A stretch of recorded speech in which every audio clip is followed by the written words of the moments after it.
Sveiki, skatītāji! Šodien mana auditorija ir Hāmaņa muižā Āgenskalnā. Kāpēc te? Tāpēc, ka šis video ir kāda no nākošo video reklāma, varētu teikt, vai ievads video, kur mums Hāmaņa muižas atjaunotājs Viestards Vidiņš izstāstīs, kā atjaunot muižu. Tas ir pirmkārt. Otrkārt, jāatzīst, kā arī es esmu āgenskalnietis. Un jūs zinat, ka ar ko atšķirt īstu āgenskalnieti no viltojuma? Ar to, ka āgenskalnietis saka aizbraukt uz Rīgu. Vai, piemēram, varat Āgenskalnā dzirdēt frāzi sen neesmu bijis Rīgā. Nu, tā runā vecie āgenskalnieši. Un treškārt, gal galā šis video būs par Āgenskalna apkaimi, un Āgenskalna biedrības vadītājs Roberts Kārkliņš mums izstāstīja, kas tad īsti ir tās apkaimi biedrības, un it īpaši, ko viņi ir paveikuši, un ko mēs darām šeit Āgenskalnā.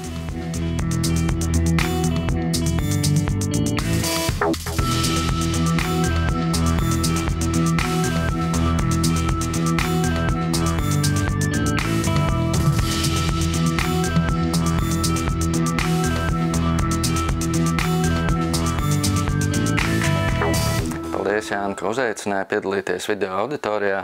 Ar interesi sekoju arī citiem ierakstiem, citiem runātājiem. Šoreiz, kā jau Jānis minēja, gribētu pastāstīt par Āgenskalna apkaimes biedrību un arī par apkaimēm. Vārds apkaimes pēdējā laikā izskan diezgan bieži. Rīgā ir arī apkaime biedrības.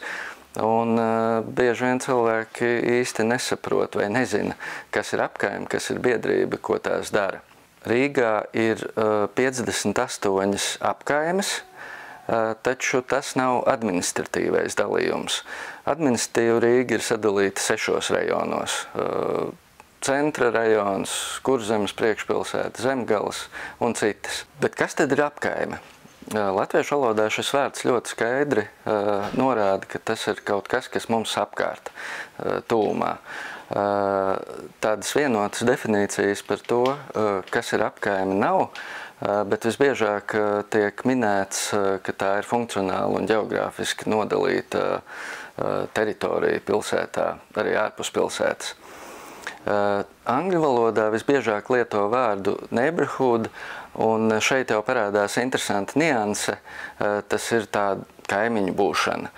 Un, lai raksturotu, kas ir apkaime, nevar iztikt bez cilvēkiem, jo cilvēki apdzīvo noteiktu vietu. Kā jau teicu, Rīgā šobrīd ir 58 apkaimes. Šāds skaits ir pēdējos 10–15 gadus definēts. Taču tas nenozīmē, ka tas nevarētu mainīties. Tā tas bijis arī līdz šim, un arī agrāk, teiksim, pirms 100 gadiem Rīga bija pati mazāk un arī bija mazāk apkaimes. Pat labām ir ļoti daudz vēsturiskās apkaimes Rīgā, bet ir arī tādas apkaimes, kas ir veidojušās padomu laikos kā mikrorajoni. Viena no šādām vēsturiskajām apkaimēm ir Āgenskalns. Var teikt, ka tas ir pilsētas centrs tikai kreisajā krastā. Āgenskalns ir arī diezgan pašpietiekama apkaime, jo šeit ir ļoti attīstīta infrastruktūra, arī dažādi pakalpojumi pieejami. Ar to mēs saprotam skolas, medicīnas iestādes un visu citu. Arī iedzīvotāju skaita ziņā šobrīd pēc statistikas ir ap 24 000 iedzīvotāju. Mēs to varam salīdzināt ar, piemēram, Valmieru. Mums, starp citu, ir arī teātris. Kā jau teicu, apkaimes nav iedomājams bez cilvēkiem. Rīgā apkaimju definēšana ir veicinājusi arī šo apkaimi iedzīvotāju iesaistīšanos apkaimes dzīvē, apkaimes attīstībā. Pēdējo 5-7 gadu laikā ir izveidojušās diezgan daudzas apkaimi biedrības. To veicināja gan iepriekšējās domes, neinteresēšanās par lielu daļu Rīgas teritorijas, kā arī kopumā iedzīvotāji sāk saprast, ka pašiem ir jādara vairāk, lai būtu pārmaiņas. Sabiedrības iesaistīšanās ir raksturīga demokrātiskām valstīm. Un, kā teica bijušais prezidents Egils Levits, tiekoties ar apkaimi biedrībām, tad šī kustība ir demokrātija darbībā. Es pārstāvu vienu no biedrībām, kas aktīvi darbojas Rīgā, tā ir Āgenskalna apkaimes biedrība. Kas tad ir apkaimes biedrības? Nesen man viens paziņa vaicāja, ko tad mēs īsti darām, vai tikai alu dzeram. Es viņam atbildēju, ka mēs pārsvarā vīnu dzeram. Ja nopietni, tad apkaime biedrības dara visu to, lai apkaimes kļūtu labākas, lai dzīvošana apkaimēs būtu patīkamāk, ērtāk. Katrai apkaimē ir sava specifika, vieniem ir tādas vajadzības, citiem citas. Mums āgenskalniešiem svarīga ir arhitektūras, kultūrvēsturiskā mantojuma saglabāšana, pilsētvide, arī koki, kas ir raksturīgi Āgenskalnam, tāpat arī satiksme. Tās ir tās lietas, kurām biedrība pievērš varbūt vislielāko uzmanību. To labi apliecina mūsu paveiktais šajos 5,5 gados, kopš biedrība ir izveidota. Pirmais redzamākais darbs bija Āgenskalna tirgus priekšlaukuma labiekārtošana, kas bija biedrības ideja, un tā tika realizēta ar Rīgas pašvaldības finansējumu. Mēs toreiz piedalījāmies līdzdalības budžeta konkursā. Nozīmīgs biedrības darbs ir apkaimes bibliotekas atjaunošana. Pirms 5 gadiem pašvaldība vēlējās likvidēt un likvidēja biblioteku Zvirbuļa ēkā, tas ir Jaunatnes dārzā, un ēku grasījās nojaukt. Biedrībai pirmkārt izdevās pārliecināt pašvaldību ēku nenojaukt, savukārt jaunajai bibliotekai atrast citas telpas.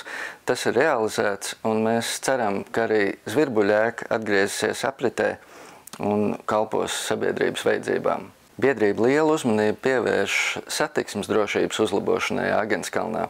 Tādēļ, kā vēl vienu nozīmīgi paveikto darbu, es gribētu minēt ierobežot ātrumu zonas ieviešanu mūsu apkaimē. Tas notika 2020. gadā, un tā bija pirmā tik lielā zona Rīgā, kas ir izveidota. Šogad, vai pareizāk pērn, zona tika paplašināta, un Jānis, starp citu, tagad arī tu esi iekļauts šajā zonā. Vēl viens biedrības veikums ir pastaigu ceļvedis. Biedrība ir izdevusi jau vairākus izdevumus, mēs cenšamies to atjaunot, un arī nākotnē turpināsim izdot.